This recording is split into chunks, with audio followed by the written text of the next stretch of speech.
it is undoubtedly a new age of nationalism. Politicians who reject rootless globalism are thriving all over the globe, and nowhere was that more obvious than at CPAC. Let's watch. Global cooperation, dealing with other countries, getting along with other countries is good. It's very important. But there is no such thing as a global anthem, a global currency, or a global flag. This is the United States of America that I'm representing. I'm not representing the globe. I'm representing your country. It's not only not going to get better, it's going to get worse every day in the media. And here's why. But by the way, the internal logic makes sense. They're corporatist, globalist media that are adamantly opposed to an economic nationalist agenda like Donald Trump has. I always believed that we should govern our own country. I always believed we should be free to reach out and make our own deals with our real friends in the world. And it's funny, our real friends in the world speak English, have common law, and stand by us in times of crisis.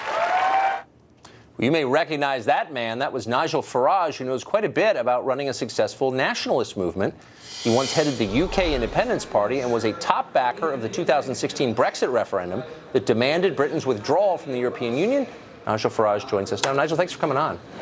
So, thank you. I think it's fair to say it's official. Nationalism is now global. It's obvious. There's no denying it with the president's speech. Why? Well, you say nationalism. I actually call it nationism. Okay. We believe in the nation state. That is the unit we identify with. That is what we feel part of. That is what we cheer for in the Olympics. And if necessary, that is what we're prepared to fight for. It embodies our values, our families, our communities, our heritage, our identity, maybe even our tribe. And I think what happened in 2016 with Brexit and with Trump, and I believe is going to roll out through 2017, is a return to normality. What the globalists tried to do was to destroy the nation state. And what those two big events of 16 did was to re-establish the democratic nation state. And that is right and proper and normal. So the nation state is such an obvious arrangement. It was organic. People created them because they wanted them. I guess the obvious question is, why did so many people in power spend so much time trying to obliterate them? What was their motive?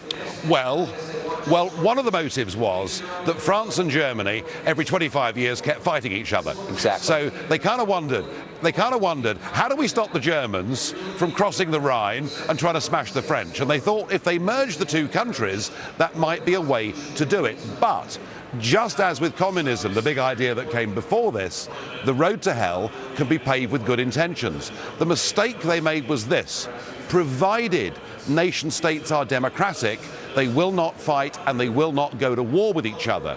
And if you try and give people a false identity, a false flag, a false god, if you like, then they will rebel and turn against it. And I think that what the European Union was kind of a prototype for a bigger form of global government. And had Hillary Clinton won, you would have become part of it. So thank goodness that Trump has stopped the rot. Right, and there would have been an even bigger reaction against it, I predict, in 4 years. So I think American nationalism is a good thing, a benign thing. I think the same of British nationalism. I think most people would agree deep down.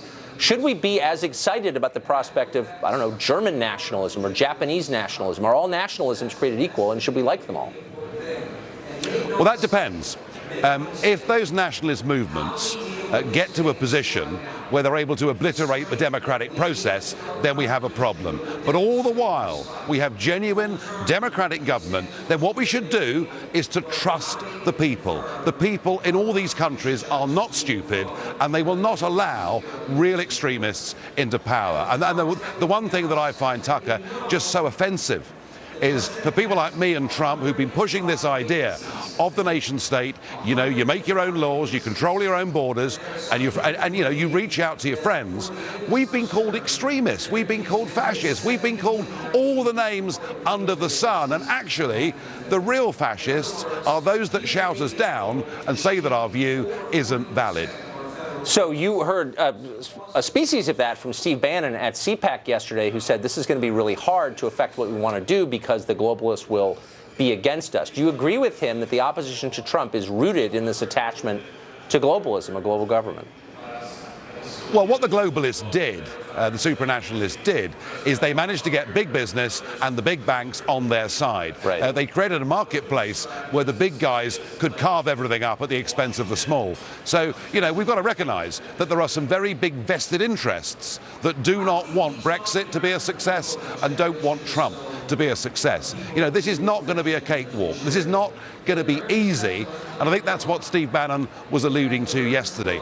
But I tell you what the good news is. The good news is that since Brexit, there's now a far bigger majority of the British people that support us getting back control of our lives. Right. And the same thing is happening here in America. Since November the 8th, what you've seen is a man who was elected on a ticket, and he intends to put it into action. That is what democracy is supposed to be. I think Trump is bringing back confidence and faith in the democratic process, and I bet you his popularity ratings are going to soar from here.